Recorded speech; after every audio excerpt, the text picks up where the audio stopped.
development here on campus at Stanislaus. And I wanted to invite a friend and colleague, Dr. Gray, here to our campus to talk to you about achievement motivation. I've known Dr. Gray for a number of years now. I think about 8 years, actually. We met at an American Education Research Association conference out here in San Diego, and we were both part of the Motivation SIG. And we were both in grad school at the time, and so from that point on, we just struck up this friendship, and it's been really great talking with him on a regular basis, not only about our work, but just about the profession that we're both in. And just given the kind of work that he does, I just knew that we needed to have him come here and talk to, people about motivation and what that really means in the classroom context. So anyways, I want to give you a little bit of information about Dr. Gray before I have him come up here. Dr. Gray is an assistant professor of educational psychology at North Carolina State University. He's a mentor faculty in the Center for Developmental Science at University of North Carolina at Chapel Hill. He's also a member on the executive committee for the American Psychological Association's Educational Psychology Division, and he serves on he's an editorial board member for 4 journals, including the Journal of Educational Psychology. Dr. Gray has secured over $2 million in funding for his research program that largely focuses on achievement motivation among racially diverse youth. But more specifically, he explores how adolescents and emerging adults perceive and interpret their social contexts, and also how their experiences in these social contexts impact their motivation and achievement in school. He draws on his research training in educational psychology and quantitative methods to address important educational issues as they pertain to students of color, and particularly Black youth. And his work informs the development of community-based educational partnerships in high-poverty school districts. Dr. Gray's research program has been recognized through receipt of prestigious honors, including awards through the National Spencer Foundation, the National Science Foundation, and the American Education Research Association. He's been featured in Black Enterprise magazine as one of 100 men of color who are living up to a standard of excellence. Dr. Gray is a wonderful professor and friend, and he brings a great deal of energy to the professorate. So I'm really excited to have him come up here to the stage and give his talk today. Thank you.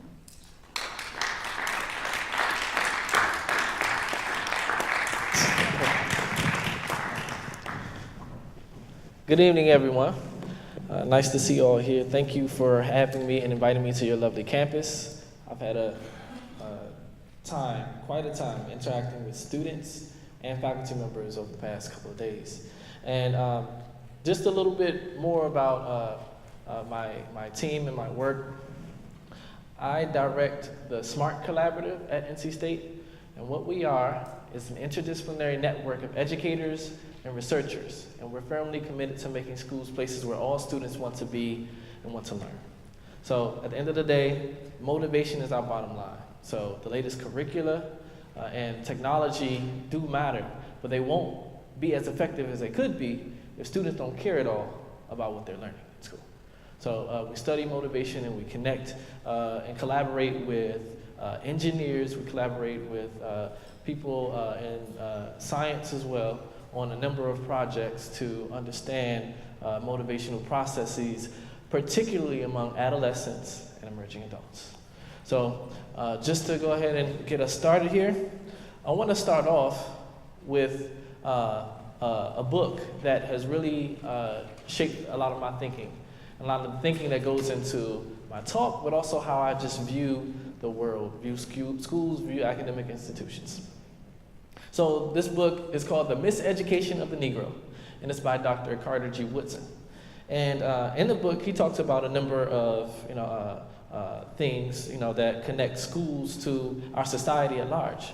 But I think what I want to emphasize is that schools are places where we socialize, and they are places where we are socialized. We're socialized by our peers, we're socialized by teachers, we're socialized by administrators, we're socialized by the cultural milieu of that particular institution. And so what this means is, at its best, students are getting prepared for society as they must face it, because they get theoretical tools, and they get practical skills that organize their thinking and help them when they confront problems in society. However, at its worst, it means that students are spending the majority of time in school every day not being prepared to confront issues that they have to face in society. And so what he argues is that is the case sometimes for African Americans. And this book was written in 1933, but there are still some traces of what he's talking about in the book. And I want to lift a quote from the book to get us started and going in our conversation today. So he writes, "To handicap a student by teaching him that his black face is a curse and that his struggle to change his condition is hopeless is the worst sort of lynching. It kills one's aspirations and dooms him to vagabondage and crime. There would be no lynching if it did not start in the schoolroom. Why not exploit and enslave and exterminate a class that everybody is taught to disregard as inferior?" So by this very powerful quote, Dr. Woodson is really emphasizing the idea that schools really don't necessarily prepare African Americans for the color line, and to confront issues in the color line and empower them for a life in society. So there are a number of ways in which this might have been relevant then, but let's just take a look now in present times to see what we can find that either validates or invalidates this. And then we'll get to the main question of the day, and then the rest of the time will be spent looking at illustrations of how we can actually, empower, black students through their activities that they engage in school. So this example comes from the state of Texas, and what has been reported by a number of news sources, including NPR, is that in these schools, students are learning about immigration, but they're learning about it in terms of the Atlantic slave trade. For example, this is a quote straight from the book. They say, "The Atlantic slave trade between the 1500s and 1800s brought millions of workers from Africa to the southern United States to work on agricultural plantations." So there are a number of things that pop out, to this, for me. The first is that it's historically inaccurate, to describe these individuals as workers. So workers from Africa, no. These were dark-skinned people, who were Africans, right? Brought here, against their will, right? And so, it wasn't work, it was slavery, call it what it was. And who brought them here, right? So there are a number of things that, are left out to make this idea a little more palatable. But in the process of doing so, what we're also doing is invalidating the experiences, that, make black people who they are, both then and now. So this is seen in a number of ways, and it's even present today. So what implications does this have, or where else can this be happening? One place it can be happening is, and show up in leadership. What if people in leadership actually, held this same perspective? That would be quite dangerous, because they have voices that shape the narrative and what people take away from society and how people look at people. And the most dangerous of all is that black people themselves sometimes actually start to embrace these beliefs if they go through an education system that does not allow them to actually become allies for their own community. So if we could, kind of play this clip, we're going to listen to the voiceover right now. Yeah, we're right. Is about a land of dreams and opportunity. There were other immigrants who came here in the bottom of slave ships, worked even longer, even harder for less. But they too had a dream that one day their sons, daughters, grandsons, granddaughters, great-grandsons, great-granddaughters might pursue prosperity and happiness in this land. We should all be worried, we should be worried, in a country where even black people don't acknowledge that, slaves were brought here against their will, There's something about that should disturb us in terms of just understanding where we are even today in our country. There's also something very disturbing about the idea that, he said that they worked even longer and harder for less. No, they were working for free, And the reason why this is important is because what some teachers say is that race, doesn't play out in my classroom. I teach science. I teach math. What does that have to do with anything that students are learning in my classroom at all? Well, I would argue that it has everything to do with it. And when we can't see the traces of race in our class and in our topics, it's because our thinking is not structurally inclusive of the perspectives of individuals from historically marginalized groups. So what can we do and how can we use, science as a source of empowerment for students, math as a source of empowerment for students? First of all, it's about recognizing them as human beings first and who they are and what the foundation of our country is, And it doesn't have to be a very tense and ugly conversation. It doesn't have to be a guilt-ridden conversation. It can be a conversation where, we're just acknowledging, where we are and what is the foundation of our country in order to move forward and progress. So, I just want to read you a couple of recent, quotes that people have provided on Twitter about, this backlash. One is, Ben Carson, please read or watch Roots. Most immigrants come here voluntarily, can't say the same about the slaves. They were stolen. That was from Whoopi Goldberg. Another person on Twitter writes, Ben Carson just proved how educated and successful one can be, and yet so ignorant and stupid, right? What this quote represents is that just because you go to school, just because you get a terminal degree, does not necessarily mean you're in a position at all to help or empower people who have been historically marginalized. So that's a big point to take away from this discussion, and I want to kind of move on to the larger point. Where are we going with all of this, and why does it matter? So if you have to leave early, or if you're tuning in and you have to run, I want to give you the takeaway now, right? So what are you taking away from today's talk? Today's talk, teaches us that issues of race and culture are foundational to American schooling. They affect students' sense of belonging, not only in school, but also in the country, right? Without the purposeful consideration of race and culture in academic institutions, schools will miss opportunities to empower students from historically marginalized groups, if that is what we are trying to accomplish. Right. So here we are. I hope from now on I can start to share some ideas that will generate a nice, lively discussion, and I'm looking forward to learning from you all as I put my ideas forth today. So I want to acknowledge my research team first, because we did this work together. I have 2 National Science Foundation funded projects currently. And so one is in urban areas of North Carolina, and one is in rural areas of North Carolina. The rural project started first, in which we built 4 STEM career clubs in 4 different rural counties in North Carolina, and collaborated with teachers on how to do so. So I'll be mentioning that later.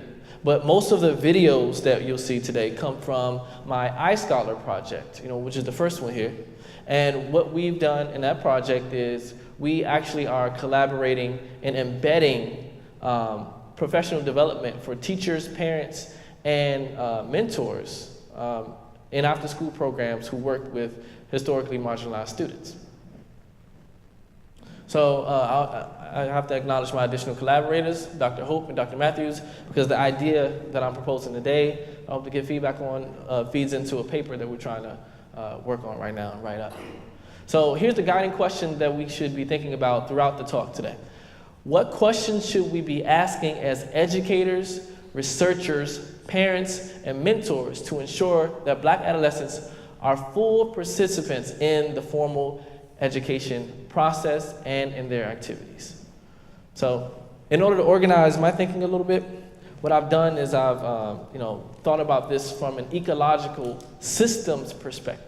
So Yuri Bronfenbrenner teaches us that individual development just does not happen in a bubble. It actually happens in the context of different groups that we find themselves in, whether it's families, churches, on the playground, in school.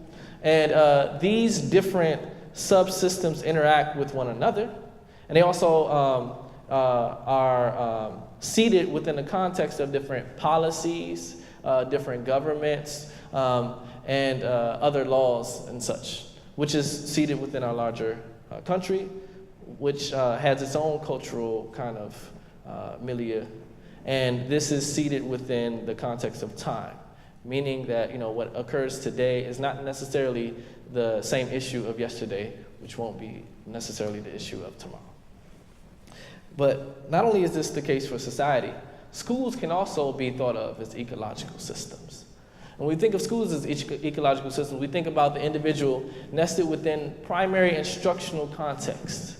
This might be the classroom, it might be an after-school environment, it might be on the track, a student is working to be a varsity athlete, for example, right? But there is an instructor, by and large, and a group of other individuals in that context at the same time, and students spend a lot of time in these instructional contexts.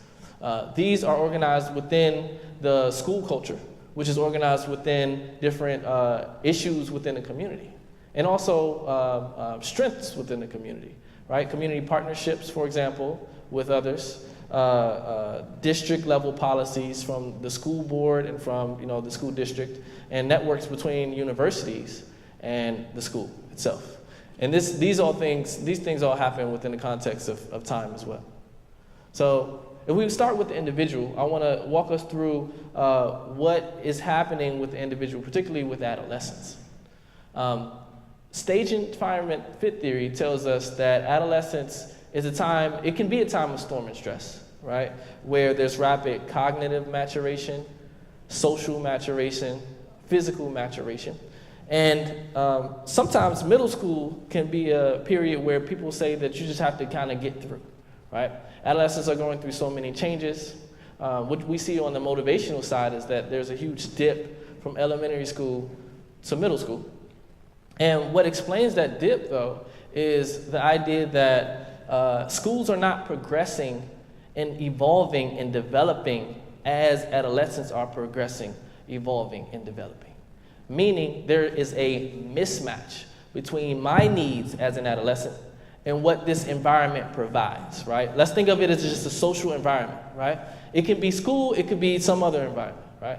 But to the extent that I step into an environment and my needs are met within this environment, what am I going to do?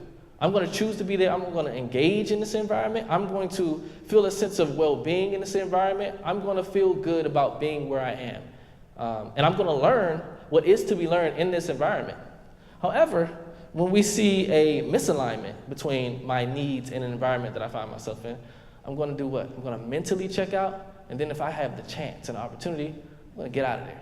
I'm going to physically check out. So the stage environment fit perspective kind of gives us an idea of this. So I want to run through a couple things. First, I want to share what are some needs of adolescence. So some developmental needs that become increasingly salient during adolescence. The first is a sense of autonomy, choice and voice. So what I had one teenager tell me is, I don't need teachers to tell me what to do. I have parents for that. And even most of the time, teenagers don't want their parents to really tell them what to do. They want to have a say in what they engage in, right? There's also a need for competence, which can come in the form of kind of increased challenge, in the form of meaning behind the work that I do, and also like this idea of mastery. I want to know that I'm getting better than my previous self, right? Identity is a very important question during adolescence, right? Who am I? What is my purpose in life? Where am I headed? Where do I fit in society at large, right? What am I becoming? And finally, the last question that becomes salient is mostly peers when it comes to belonging, right? But I want to define belonging a little differently today. I'm going to get back into this, but I'm going to talk about it in terms of similarity and distinctiveness. Then there are opportunity and structures in my environment, meaning that there are action possibilities. My environment makes it possible for me to engage in certain behaviors to satisfy these needs, or constrains me from satisfying these needs based on what is presented to me and what the opportunities are within my context. And And finally, to the extent that there is a match or an alignment between my needs being able to be satisfied within the structure of a school, a classroom, environment, I'm going to engage more and I'm going to be more adjusted in this environment because it fits me. Right? So let me give you an example of what I mean by belonging and how I've been thinking about this a little differently lately and why. So what we have here is an example that comes from my experience, right? I have two friends, more than two, but at least at least two friends. And one friend, his name is Corey. And in middle school, Corey, we all study, we all try to do our work. And Corey, he was really into his books, like a lot. Like, it's nothing wrong with getting the 4.0, but he was kind of just weird about it. He would work really, really hard, but, he was a nerd. And some would identify him as a mega nerd because he got in trouble once for actually coming to school too early. So we teased him and called him mega nerd and such. We went to a high school. We tested out of our local high school, went to a high school elsewhere. But what we saw in Corey was that he had a chronic need to kind of, fit in and express how he was similar and what his commonalities were with other people based on his experience in middle school.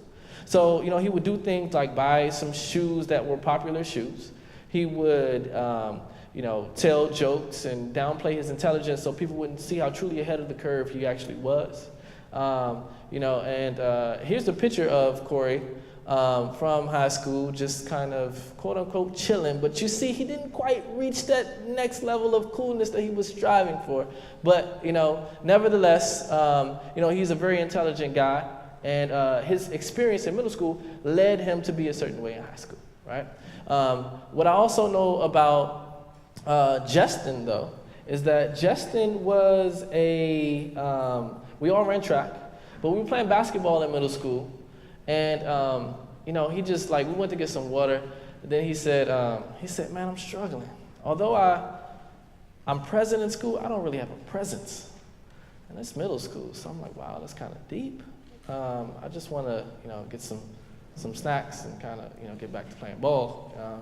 But after that, when we got to high school, it kind of started to show a little bit. He changed his name to JB.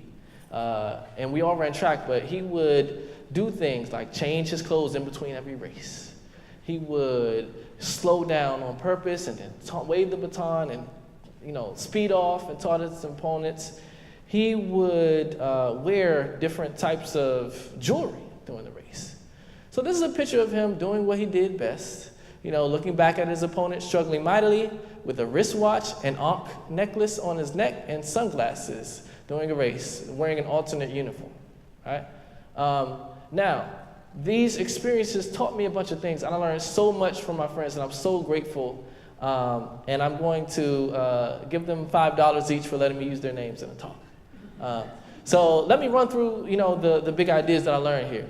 The first is that students play an active role in satisfying their own needs, meaning that, students aren't just waiting for adults to show them how to belong inside of a school, right? They also are attracted to certain behaviors, right?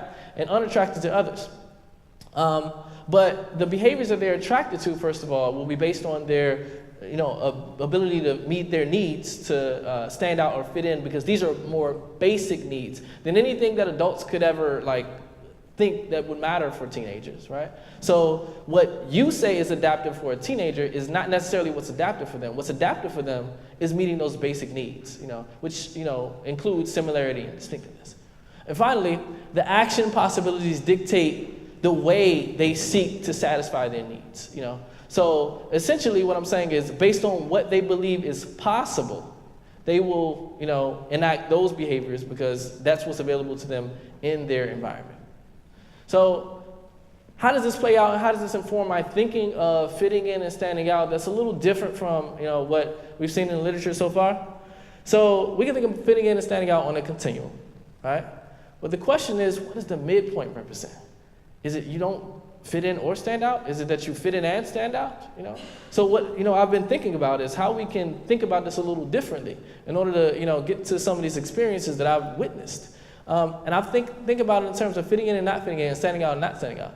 So if I just flip these up and prop them up, I can think about it in terms of the desire to fit in, being fulfilled, and the desire to stand out and being fulfilled. What I'm finding in my research is that it's actually possible to fulfill your desire to stand out and fit in simultaneously. So, in a recent paper, I did this first study in a suburban area, and here's what I found. I found that, what you see here is standing out and fitting in. You're going to see bars representing those. And I looked at profiles of individuals based on how much they stood out at school, how much they fit in at school. What I predicted was that, to the extent that people were able to kind of get both and stand out and fit in at the same time, they would experience more positive outcomes. Here's what I found. There were 4 groups that were identified in my study. The first were, individuals whose needs were not fulfilled. Second group, not fulfilled.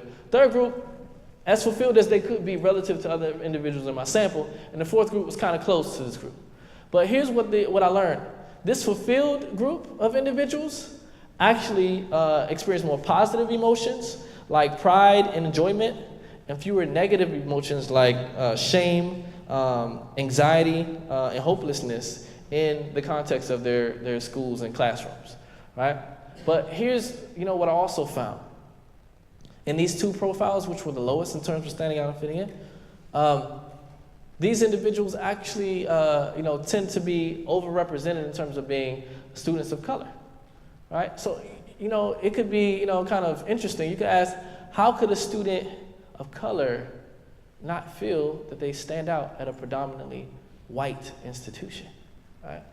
Well, that's not standing out, that's sticking out, right?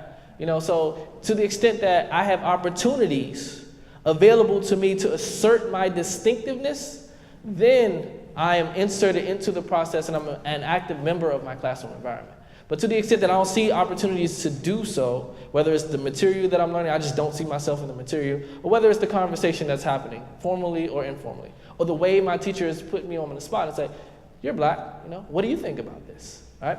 These types of opportunities don't allow students to actually feel a sense of distinctiveness or even legitimacy in school. It actually is sticking out more than it is positively distinguishing, a student. And so what I've come to is just thinking more and more about this. The significance of this finding is that students act in service of satisfying their own desires to stand out and fit in, but the ownership they take in fulfilling their needs must be matched by opportunities in their environments. So here's what I'm taking away from this, right?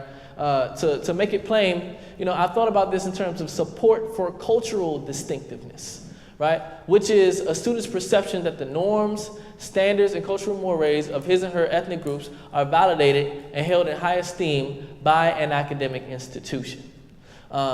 There is a lot of importance when it comes to distinctiveness. The first is that there are needs that exist cross-culturally. So you don't just find distinctiveness in Western cultures, right? We might think that distinctness means uniqueness, which means Western, and Eastern means collectivist, and that's it. That's not the case. Studies have shown that these needs or these desires emerge, but they might manifest themselves differently in different cultures, right? It may not be on an individual basis. It may be collective. It may be a we, but we may be different from, I'm from the South now, so y'all, right? So in the sense that individuals have these needs and they can manifest and show out in different ways, there are opportunities, or there can be opportunities to fulfill these needs in academic environments. Here are some examples of cultural distinctiveness being supported. One is explicitly recognizing the intellectual contributions of different groups, right? So there are individuals of different groups who have made distinct contributions, and I think our movie Hidden Figures, tells us, a little bit about, new history, or old history, right? This has always been the historical record. It just has not been documented, right? What are these stories doing? Why is this such a big deal, right? These stories are making powerful imprints on the minds of youth, all over the country. Being prepared to confront and not ignore issues of the color line. By saying, race doesn't matter, or there's nothing I can do about this issue, I'm here to focus on math. It actually is kind of short-sighted, but what it does is just kind of allows us to throw our hands up and maintain the status quo, right? And finally, there are ways that we can celebrate distinctiveness in terms of the way people show up in environments, the way they speak, the way they behave, the way they, act and think, right? Let me show you one example that is very recent. So in the state of Kentucky, first, let me just show and make a statement for myself. I love the way black natural hair looks. Right? So I'm going to show you a couple of examples of different ways that black women have tried to express themselves in their hairstyles. Unfortunately, what we learned is in the state of Kentucky, this is not, accepted in schools anymore. In fact, there actually is a natural hair ban in some schools in the state of Kentucky, right? For example, this was written, hairstyles that are extreme, distracting, and attention-getting will not be permitted. No dreadlocks, cornrows, which is spelled wrong, right? Twists, mohawks, and no jewelry will be worn in hair, right? So you're taking away everything that can make me me. I already have to wear uniforms to school, right? I cannot express myself in my own hairstyle. You want me to be what? Not black, right? This is a huge deal, and it may seem like something small, but it's huge because it is a small signal that you are accepted here just as long as you just keep that black stuff to yourself, right? And this is not just in school. The reason why this is a policy in school is because what? These are policies or these are thoughts that people have in the workplace, right? So schools are microcosms of society, and in a lot of ways, society and schools work together to tell black students, they don't belong. But there's things that we can do, right? And so what I want to start out is by mentioning the idea of instructional context and what we can do to promote a sense of belonging in the classroom. And the reason why I'm starting out here is because it's the most immediate environment. It's where students spend the most time inside of schools. So one area is through the curriculum and through one's work. What do opportunities look like to really assert who I am? So here's the guiding question that we could be asking ourselves is, in what ways do educators teach meaningful academic content and structure learning activities to serve as a source of student empowerment, right? Meaning, how do you flip it on its head so the students are empowered from the very beginning, even when you're introducing concepts?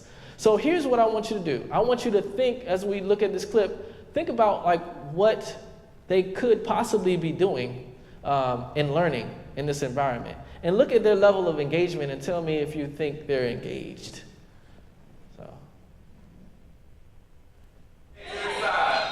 Then you move back and forth. But that's what I'm doing, moving back and forth. Which way do I move back and forth? I'm doing it. I'm doing what you say. Let me do what y'all say. Bend your knees. Put your right hand in the sky. Move sideways without moving your feet.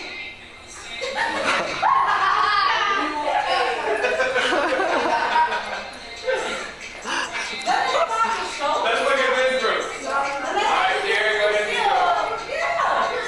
That's it. Stay in one spot. Stay in one spot.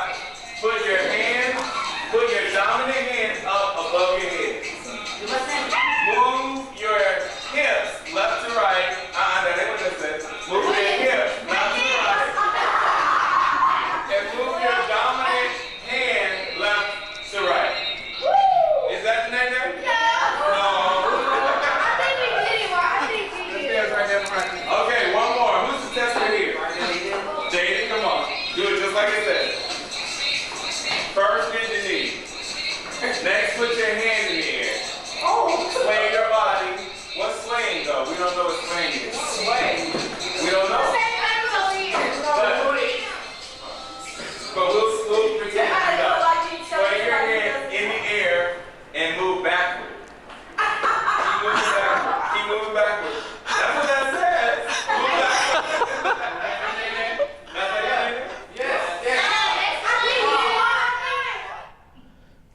To me, that clip is so rich.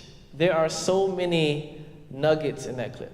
The first thing that I would say is if some parents walk past that room or administrators, they will look and say, what the heck is going on in this room? Everybody is out their seats, right?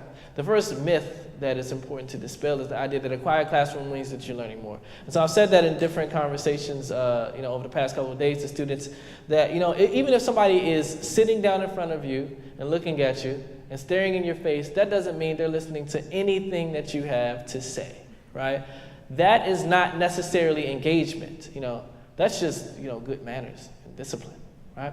But what we see in this classroom is that this is an active learning environment where students embody cognition, right? But you might be asked still, what were they learning in this classroom? These students were learning how to code, right? This first lesson was about introducing the concept of coding by using something that they were very familiar with.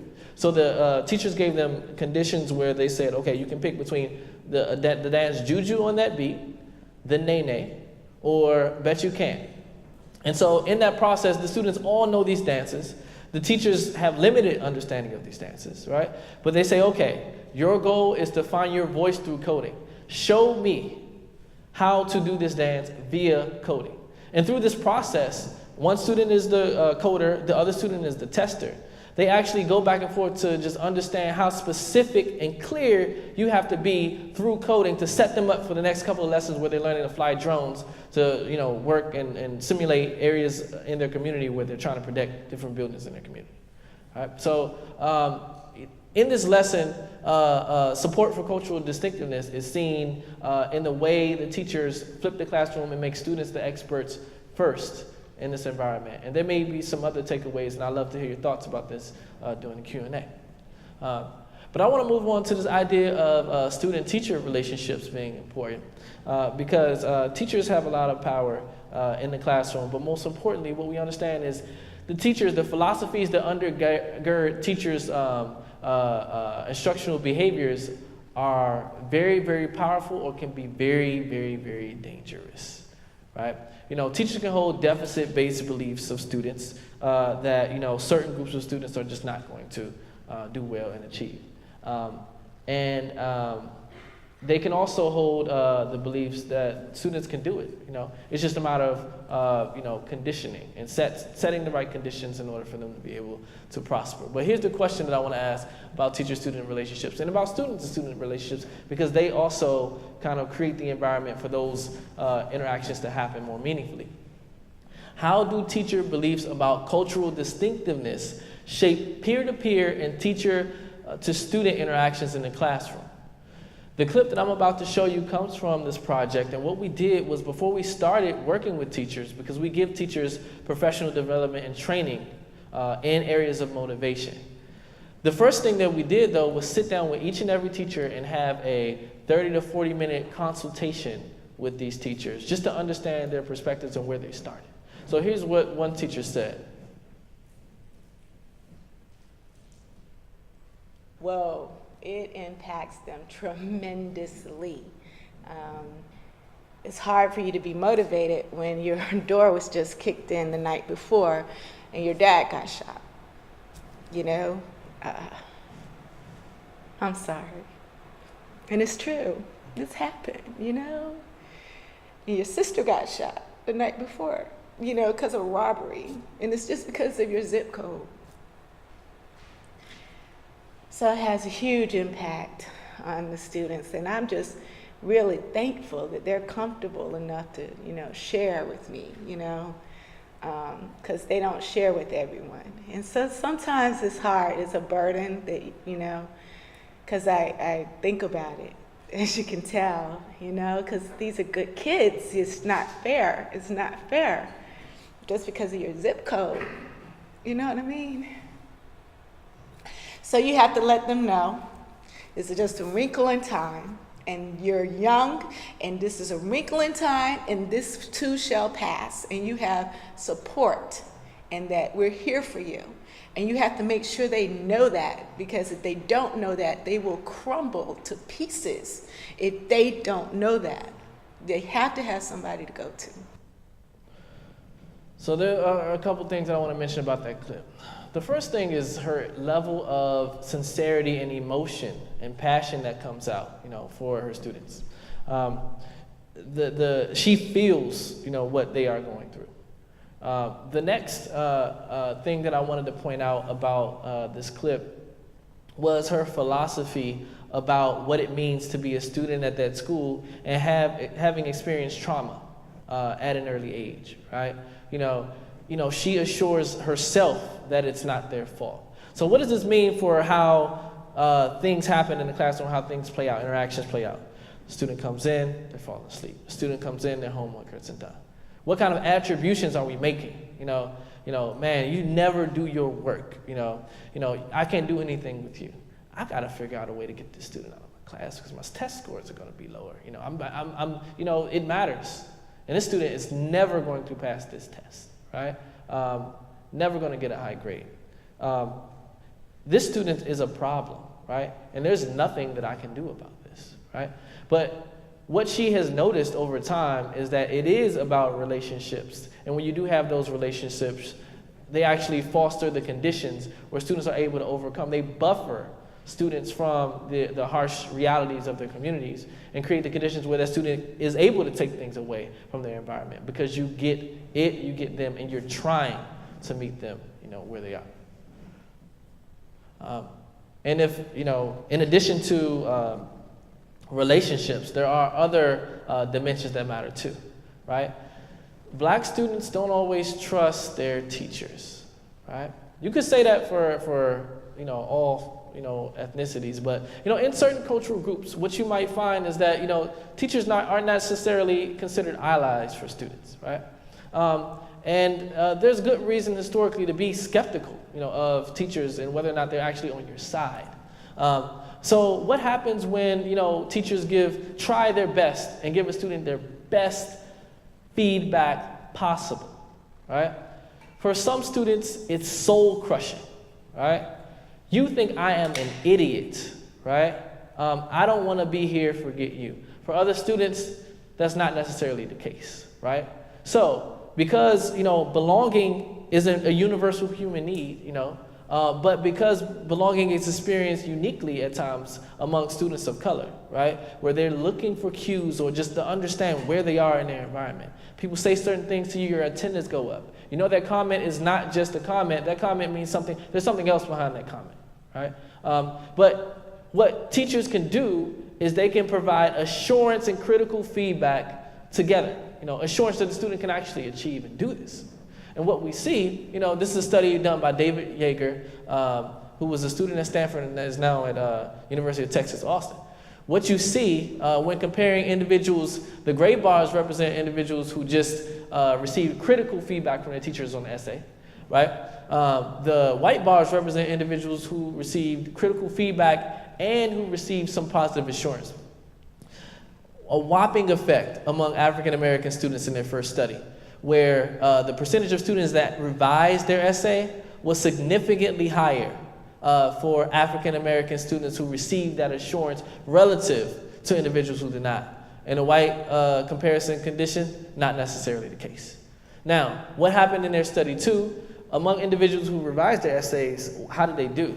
What we find is that there was a significant increase in their scores on the revised exam when they actually got that assurance. So not only is assurance affecting our behaviors, it also is affecting our thinking and our ability to think clearly, right?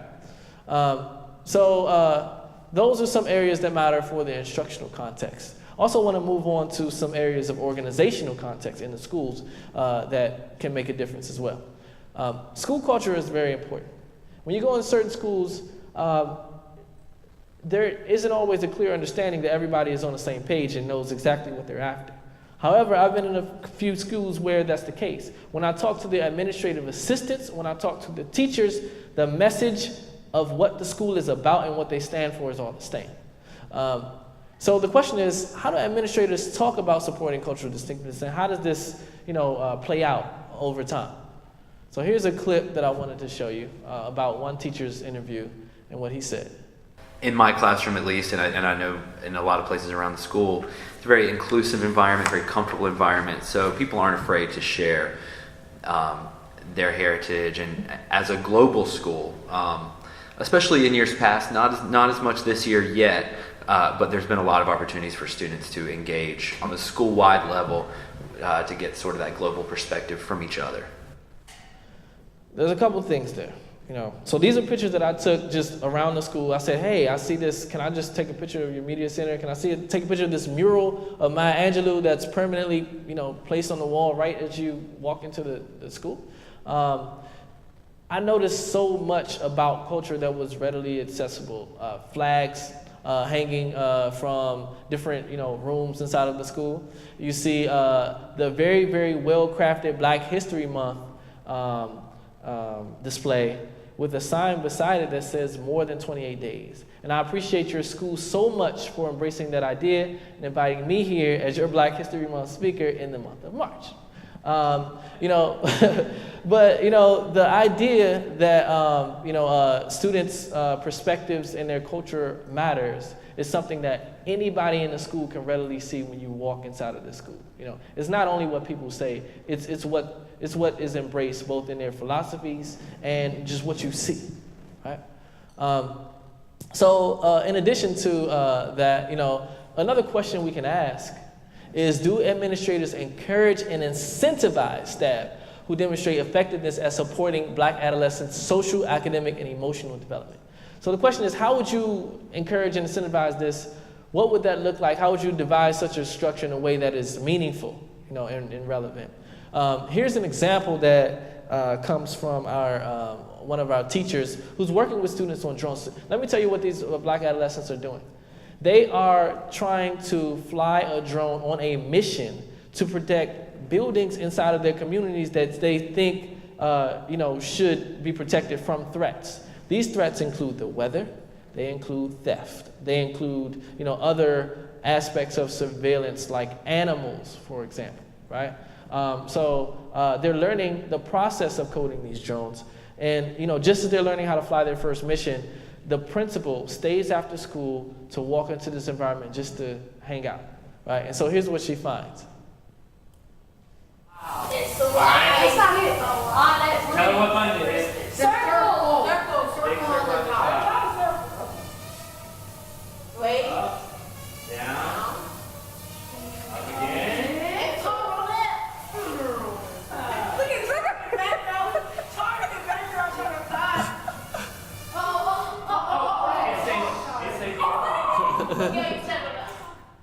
So, in this environment, first of all, this principal is very flexible in that she lets, something like this happen inside of the classroom. There's controversy around drones. Are they safe? What are they used for? Are they going to be used to, take pictures of random things inside of schools and such? But she's open to this idea so long as it is serving as a source of cultural distinctiveness and empowerment for their students. And so the use of these drones is something that is very meaningful to students' everyday lives, and that helps prepare them for thinking about how they can substantively contribute to their communities and uplifting the social and physical conditions in which they live. But more importantly, the principal is keeping an eye on this, and she knows who to call on, when there's professional development opportunities. So she's going to make sure she keeps these individuals around, incentivizing them in such ways. This is what another principal, actually told me. He said, I incentivize my teachers by sending them to amazing conferences. Sometimes they're in Vegas. Sometimes they're in the Bahamas, right? I don't have a lot of money in my budget, but I do have money to give to those teachers who want to be better and who have a demonstrated record of supporting my students, right? So there are a number of ways that teachers can be encouraged and incentivized. Pay is one, of course, always a hot topic, particularly in North Carolina, where teachers don't get paid as much. But in addition to that, teachers can be made prominent leaders and rise up in the ranks inside of schools as well. Not just for having an outstanding record of having amazing test scores, but actually engaging students throughout the school day and even in after-school environments. Right? So another question can be about student body influences. What I mean by this is, are Black students' voices and perspectives reflected in the formulation of the school's academic and student affairs policies? And this is important, in a number of schools, but the way teachers introduce these concepts is important too. Let me give you an example of a distinct way in which a teacher introduces a very mundane task of coming up with rules inside of a classroom. So I want you all to think deeply as we start pulling out paper and we start writing down these rules. Think deeply about how would you feel or what would empower you in this classroom? What will empower you? What will empower your voice and all the other things that we have talked about? I know one thing that I would definitely like to place on that chart just to get you all in the thinking pattern of where we're going with this, all right, so everybody understands what we're asking for. One thing I want to make sure that you all have done very well, let's make sure we raise our hand and let's make sure that when someone else is speaking, that we give them that respect. Because there were a lot of things that I heard you all say, or I heard you all express, that you all want to be heard. And it feels kind of bad when somebody's talking over you and not listening to the thing that you. So this teacher was being very purposeful and intentional about his language that he was using. Not only is he doing a task, that, should, kind of create buy-in. As I, told students earlier today, it's a basic persuasion tactic. By giving individuals options, they feel more committed to whatever choices they have made, right? The rules are pretty much going to be the same regardless of whether or not, the teacher creates them or the student creates them, right? But the voices are heard in the process. But here's what he did on top of that. Not only did he acknowledge and say that they want to be heard, but he asked them something very different, right? What will empower you in this classroom, right? So, yes, it's something that can be very mundane, but the purpose of it is not for the sake of creating rules. It's actually to show that you live in a democratic society and that you do have a voice and do have a say and do have a stake, in the way these rules look and play out, right? It's a different way of thinking, and particularly it's important for students of color. In terms of school discipline, right? How do school discipline policies affect Black adolescents? This question is important, of course, for all students, but let me show you a little data that suggests why this question might be important for Black students. Look at what we see in trends nationally for middle school students. What we see is that Black students are disproportionately suspended from school, right? Even Black girls are suspended more than any other ethnic group of boys from school, right? So you could say, well, maybe they're just acting up. Maybe they're just bad. Maybe they don't know how to behave. Maybe they come to school with no manners, right? Or you could say, what is it? What are we missing? Is this just a teacher wanting to send a student out of the room because they're Black? Or is there a misinterpretation of the behaviors that students are enacting in the classroom? Is there a cultural misalignment where the teacher is not reading and responding to the type of behaviors that are manifesting in the classroom among African American students, right?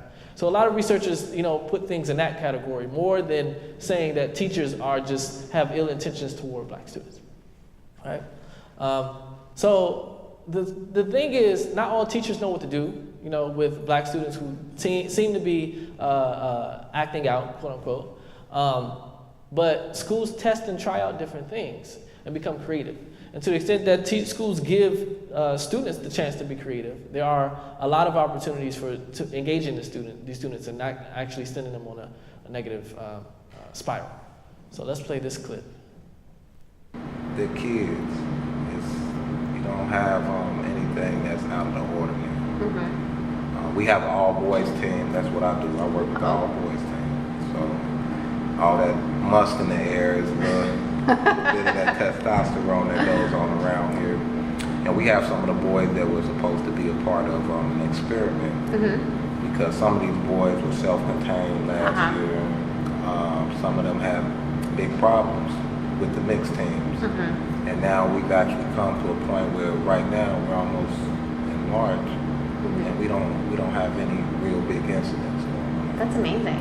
And so I would say that the children, they They love this environment that we've created for them. And they have 3 other males on this team, which make it very conducive for them. Nice. So I think as far as the students, their strength is that they have a support group, which is us, the teachers, the administrators, and they've shown, in different ways, their appreciation for that.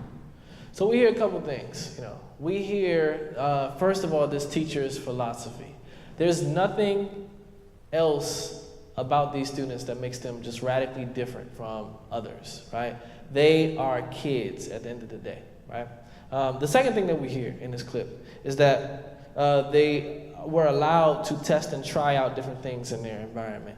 One thing that they were testing, on is that, these students who were having issues, perhaps that we would, put them in a different type of environment where it's all boys inside of the classrooms, 4 instructors, all African American males, and let's just see if we could, understand what is happening with these students, and if we can respond effectively to them, in a way that, is not,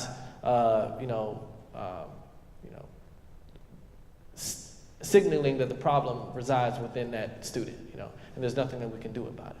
So essentially they, had this program going for a year to date, and now these students are functioning well inside of these environments, and they're progressing well. And actually, some students are actually getting, placed out of these environments and back into traditional classrooms next year. So around issues of policies regarding school discipline, there are ways in which we can actually encourage African American students to remain in the education pipeline and not necessarily put them on the process to get them out. But what if it's the case that African American students are perceiving and receiving differential treatment by others inside of the school? Meaning, they feel that because of their race, they're not treated the same as other students, right? Are there any things that can be done? Is there anything that actually helps in this case? So here's what we find, right? The x-axis here represents this idea of perceptions of differential treatment, and the lines represent perceptions of how much social support I'm receiving from my peers. So what we find is that among individuals who perceived a lot of differential treatment and who were not getting a lot of social support from their peers, we see huge negative effects of these environments on students' perceptions of how good they can be as a student inside of that school.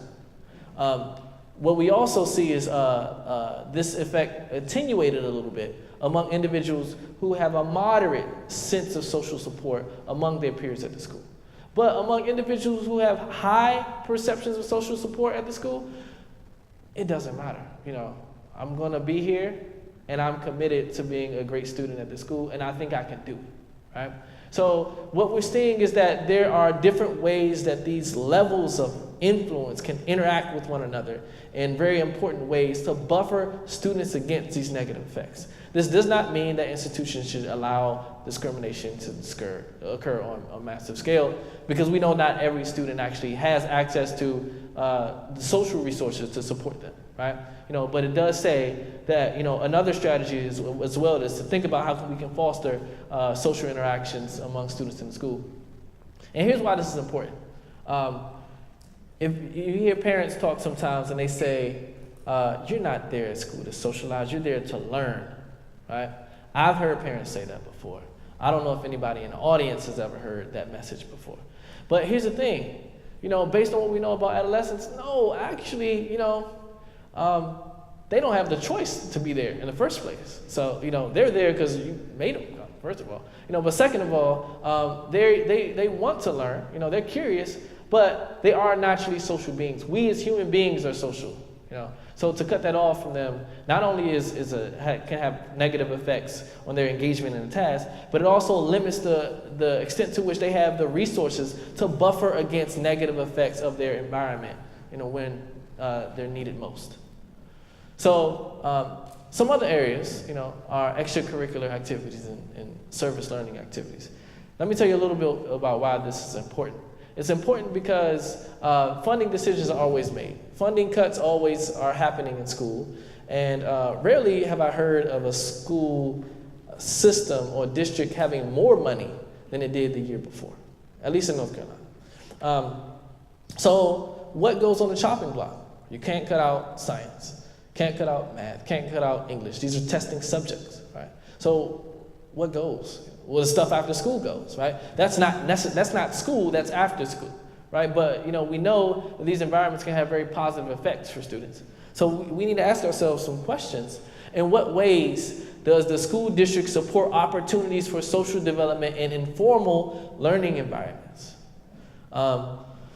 Let me tell you a little bit about safe after-school programs. So some colleagues at University of Illinois Chicago said not all after-school programs have equal quality outcomes for students, right? So they might differ in some ways structurally. So let's see how they differ.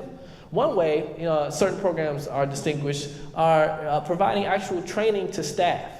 Often you have people who signed up, to volunteer to engage with students in after-school activities, but there may be a lack of training that happens, right? So they don't really know exactly what they're after, and they do as they were taught when they were teenagers or when they went to college and got some training on some area that is connected to what they're working with the students on. Second is active learning. I walk into school sometimes and I see students sitting around after school as if it's the school day and they're just being drilled and drilled and drilled so they can be better prepared for the test. However, we know that this is not necessarily the most effective means of engaging students during the school day, for one, but certainly after school, after they've been sitting all day, they're exhausted. They're bored out of their minds. Why do they want to be bored for another hour and a half? The third area is focus time on skill development, right? So this is time where you can develop specific skills, but when you do, whether these are social skills or whether these are skills for advocating for yourself and communicating and how to respond effectively to your teachers, even when you have a grade that you think is unfair, or when it comes to kind of resolving disputes with peers, right? Or connecting with other individuals inside of the school. The important thing is this can happen, but it needs to be intentional. And it needs to be explicit. So teachers need to spell this out when they're working with their students, or mentors need to spell this out. So these are safe after-school programs. And relative to programs that are not safe after-school programs, what you see is that students in safe programs have higher school bonding, higher school attendance, and academic performance. So it's affecting them during the school year. And lower conduct problems and less reported drug use. So this is true across many different students, but the notion of social and emotional learning is huge, particularly for dealing with students who are quote unquote at risk, right? So these programs are geared towards students, who have been marginalized largely, and some of the same outcomes that are reported that are very, very high in prevalence among African Americans, like lower academic performance, lower school attendance, and conduct problems. And school bonding, they're all wiped out, when they participate in safe programs. So as an example, this is my current project, which I have told you all a little bit about. And what I want to do is I want to provide a clip of an activity so you can see what types of engagement they're doing in these after-school environments. And am I active in school or in the community? Wait. Am I active in school or in the community? You only have to take one step. Yeah. Further ahead. All right, very good, guys. All right, let's reset. Okay, very good. Do I give to my community? A little bit. Anything. I'm not even Oh yeah, I Can't gave give him me my old time. clothes. Clothes? That's an awesome way of giving to your Maybe community. helping a neighbor mow their lawn. Oh, I do that. I was trying to money. Okay, let's reset. I do it for 20 That's the entrepreneurial spirit in you. I want to find out his car all day. My next $100 question is, do I have someone to talk about my problems today? Me? Okay. No, talk to this. And remember, if your answer is no, it's okay to move backwards. Yeah. No problem. Okay, let's reset, guys. I don't know. I don't It's have good stuff here, good feedback. I don't know. Okay, problem. And do I want to go to college? Yes. Oh, wow. Oh, Right there, out the door. Assertive. out the door. Out the door to go to college. All right. You guys are ready already. So there's a couple things that are happening in these environments. The first is in this clip, they're doing a walk the line activity. And the purpose of the activity is to help students begin to find their own voice and become advocates for themselves by first reflecting on how they actually feel and using their bodies to connect with other students so that other students can see where they stand and where they feel on certain issues. So they don't even have to voice or explain their perspectives. Just by understanding where other people fall, they get a chance to reflect. So after this conversation, they had a nice sit-down conversation where they talked among themselves about why they felt that they landed where they landed on those specific activities and what can be done to make sure that they, were able to move forward in the future. Right? So they were responsive not only to their own needs, but to the needs of other individuals. And these skills definitely can serve them during the school day as well, with connecting to other students, expressing empathy, but also understanding how they can make their voices heard to others in their environment. In addition to that, some after-school programs don't really have structure. So what I want to promote is this idea of core competencies, and I've seen this play out in North Carolina, where they have after-school core competencies for expanded learning environments. And so there are ways that, and models for thinking about how these environments should be structured, or how even to make hiring decisions around after-school programs that, are a little more structured than the traditional means of kind of doing so. So finally, I want to mention this idea of strategic partnerships, by starting with the university partnership first. The questions that I want to promote are, what is required in terms of a mutual engagement, or whether the engagement or partnership is a one-way relationship. The second question is, are the outcomes and methods negotiated between the school and the university? So the reason why this is important is because universities can have power. Universities can have grants, and then they come to the school district and they say, hey, we want to partner with your school. Can you give us a couple of schools? From top-down processes, districts can be paired with schools to start up a project, let's say a research project, or there may be a need for professional development. As a professor, I know firsthand that we sometimes come in with our agenda of what we want to do, or how we want to change things, and what we want to study. Right? However, schools are already operating, they have their own needs and priorities. In what ways are we recognizing the priorities of schools within the context of the project and responding actively to the information that they give us as we go along to rethink the way we actually deliver information and provide content to the teachers?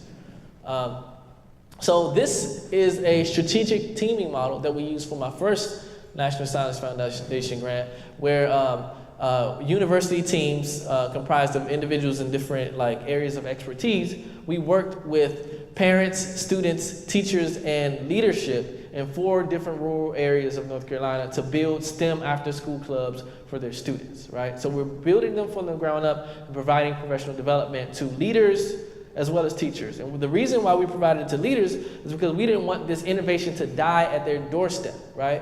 Teaching their leaders how to support an innovation. However, in working on this project, what I've realized is that these arrows that were pointing in one direction actually played out in the project.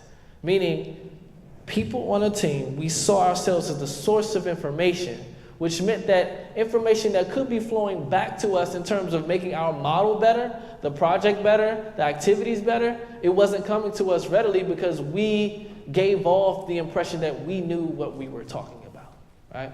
So through this process, we learned that, a true partnership is not necessarily going to serve the students the best if the teachers aren't telling us what is happening on the ground, right? And even if we were there observing, we might not have the context to understand why certain things are happening. And so this was not necessarily always, in every respect, a true two-sided, two-way street.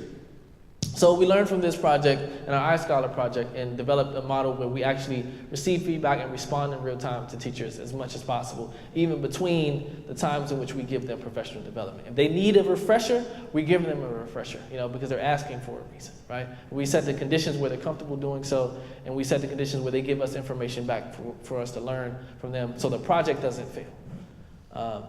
Information flow is also important, right, between districts or within districts.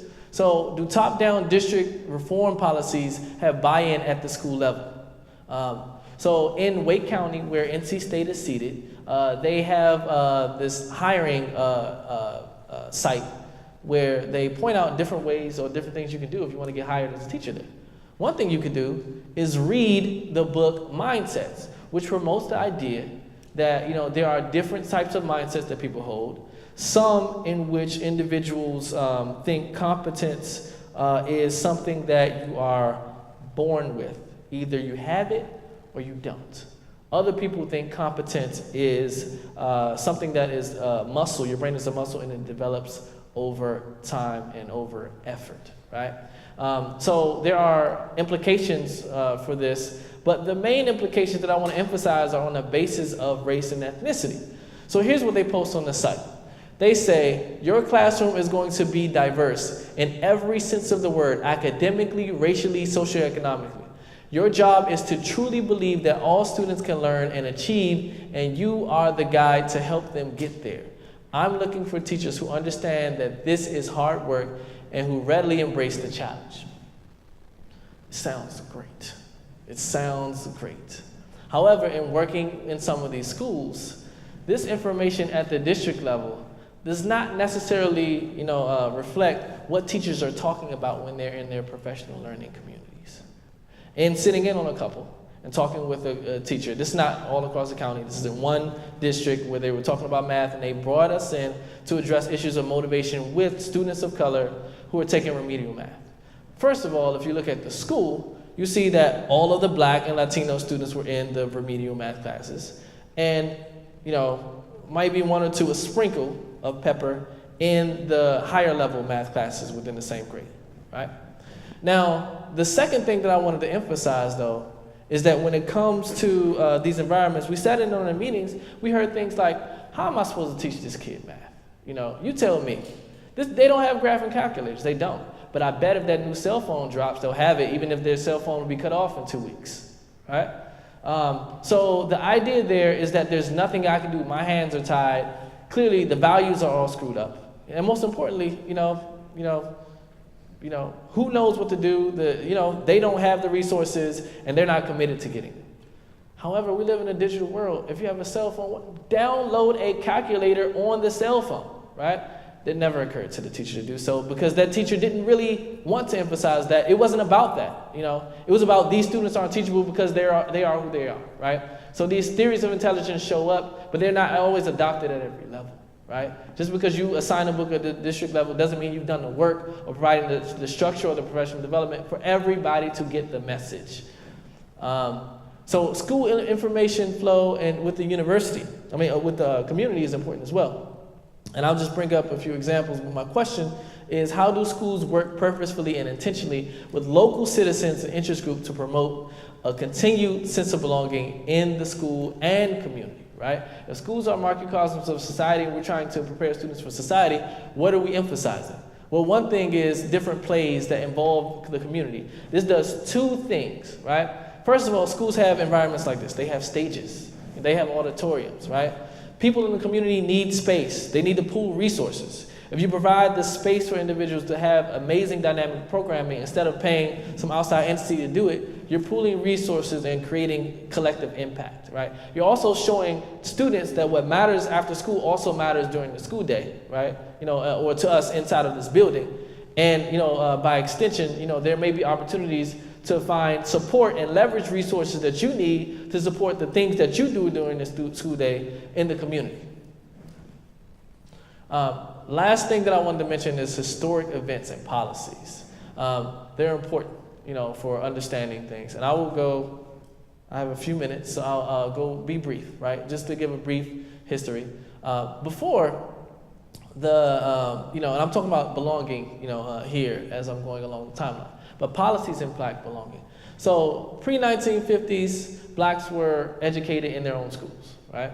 But the issue here was not that they wanted to integrate with whites because they wanted to be around whites per se, but because they weren't getting access to equal high quality education, right? So Brown versus Board happens in the 50s, and then what you see is the slow integration in schools in some places. But this student, all she wanted to go to school, and she was physically being harassed for being black, right? In these environments, right? Highly politicized issue to this very day, is the integration of schools. Next, in the 60s, LBJ signs in an executive order that says schools are going to lose money if you don't integrate, right? So you see different policies coming up, such as busing policies that bus students out of their, school districts to schools to, kind of facilitate integration. In the 70s, what you see is different cases emerge. By then, Nixon had appointed 4 Supreme Court justices, and there were different cases that arose to the Supreme Court, one of which was a school busing case. And the decision that was ruled is that, black students aren't getting a better education per se over here, right? So why are we wasting money busing them all over the place? So in metropolitan areas, you were restricted to your district only, right? So this gave more impetus for white flight, because what does this mean? If I have to go to school in Detroit, right, I don't have access to a suburban school. So the suburbs can remain white. I'm still trapped in my neighborhood, and so there's no more mixing, or there's less mixing, So then you see the process of resegregation happening. In the 90s, policies that bus students on the basis of race were all but gone. Finally, post-2000, what you see is this idea of tracking. So even if you get into these schools, there are policies that keep students on lower tracks and higher tracks, and black students are disproportionately represented on these lower tracks inside of schools. All that to say that different events can affect students' belonging, and it's not just school policies. It's also what's happening in our social climate, our political climate that matters, right? So you think about what's happening these days, right? President Obama gets elected, right?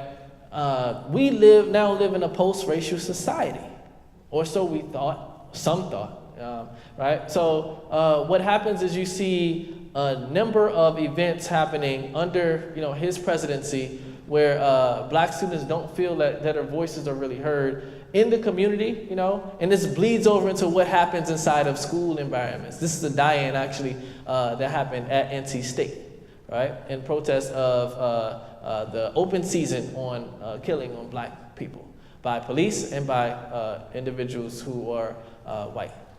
So here you see in Flint, Michigan, this water that does not look at all like water. And this water crisis is still going on.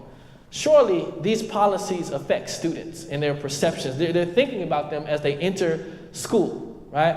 So for an instructor to not acknowledge that these are real and they're happening, they're missing opportunities to critically engage these students in the learning process. More importantly, they're telling them this side of you that matters to you very much, that is affecting you, is not at all relevant in this classroom. My political position as a teacher is more important to me than acknowledging your humanity, right? Historic events and policies can make a difference in how things happen. And here's a question that we can ask. What do administrators and teachers say about existing local, state, and national affairs that have an impact on students they serve? So if we can play this clip. Or it can be done very strategically, where I have like orange cards that says, okay, you're gonna have to get your evidence and talk about it wasn't justified. If you have green, you have to have your evidence to say it was justified.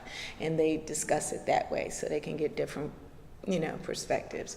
So debating and, talking about it, and just being free to talk about different concepts like Mexico, and the Zimmerman telegram, and why, that's important, that why would Germany want to do that to Mexico, and, do you think that was fair?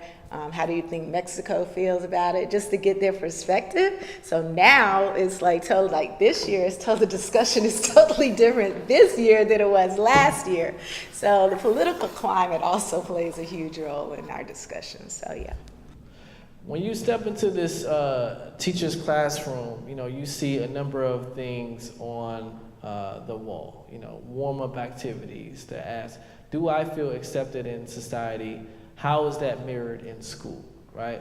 Different historic events that, suggest to them that, the world is full of, activity that, matters for understanding what social progress represents, and also that, citizens serve, as a source of empowerment for their own communities. Importantly, this wouldn't be the case in a school where administrators did not support that kind of political talk inside of the school. So, the structure and the climate has to be set so that teachers are able to more freely engage with students and address them on issues that matter. So, what I'm saying is there are, teachers can confront or ignore these issues, which is very difficult.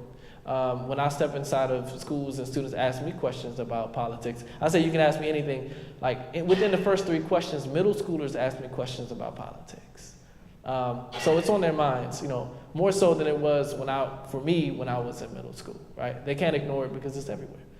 So for us to ignore it, we're doing them a disservice, and we're not really preparing them for the lives that they must face outside of school. So finally, in summary, what I wanted to do was just share that, the individual contextual factors such as the instructional context, the organization of schools, partnerships, and history all make a difference, in empowering students of color, particularly African American students in the case of my examples here. So in conclusion, I would say that, for socializers, for teachers, for parents, for mentors, our goal is to prepare students for healthy and positive youth development, right? However, for students, they're naturally social beings, and so what they are on a quest for is self-understanding. And so to the extent that that is true, what we find is that, if we want students to be on our agenda, then we should get on their agenda and meet their basic needs for belonging in very, very specific ways that transcend just the teacher and instructional context, but also build out to the community and the overall school environment. And by looking at Black students' concerns for belonging and cultural distinctiveness in particular, it helps us solve many of the challenges, or at least push forward in these challenges and to confront issues that affect our society at large. So thank you very much.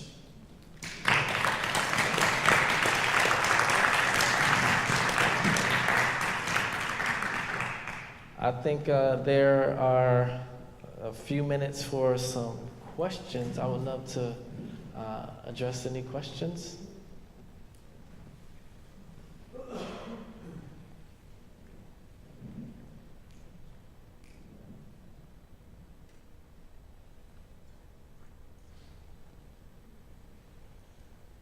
Well, I'm not going to leave the stage until I get at least a question from the audience. So we're just going to have waiting. I'm going to wait out. Wait time is important. So please give me a few. There we are. Hi, I'm Ellen Dunn. I'm the president here at Stan State. So thank you for coming in and being part of our Black History Month.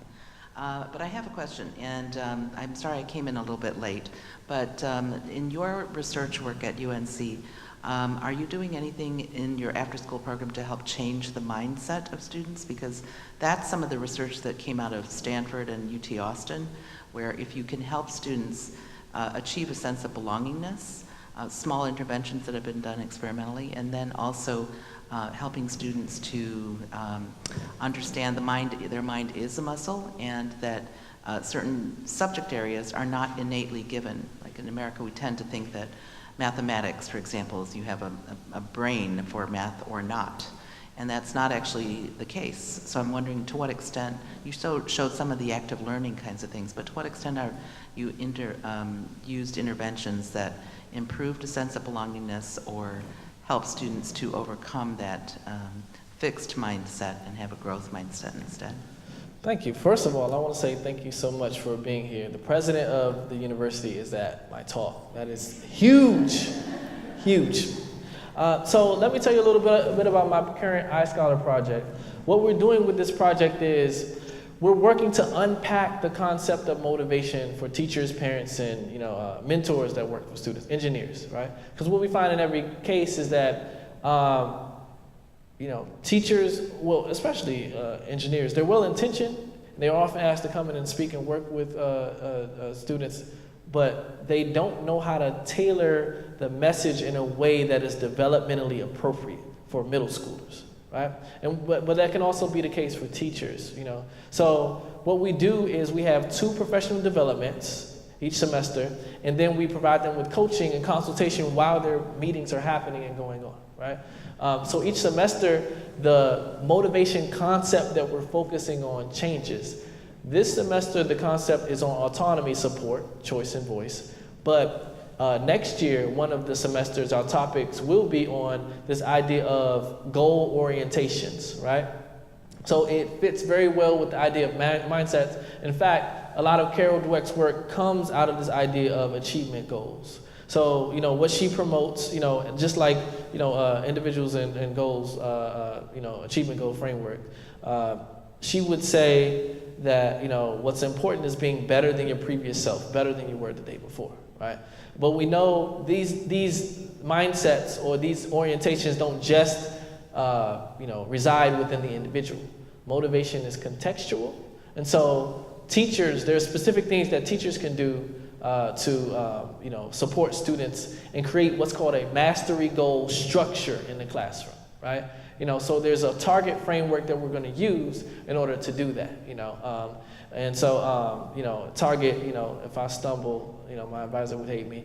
It stands for the task, who has the authority, recognition, what do you recognize, grouping, evaluation, and time.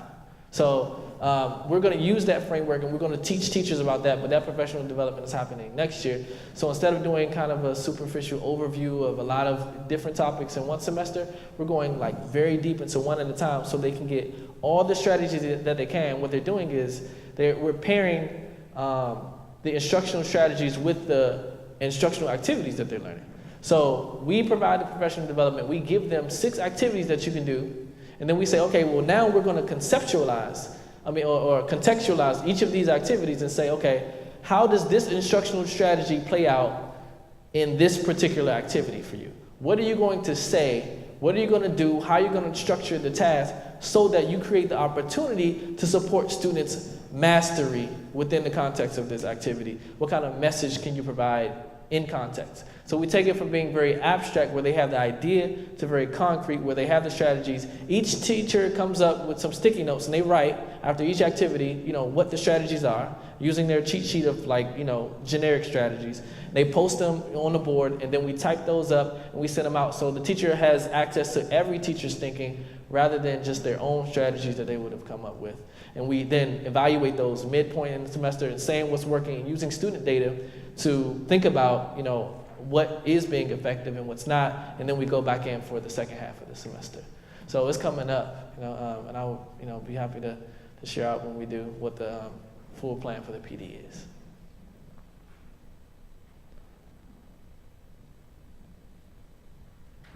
Well, thank you so much for attending, and I enjoyed having interacted with you all this visit. So thank you very much.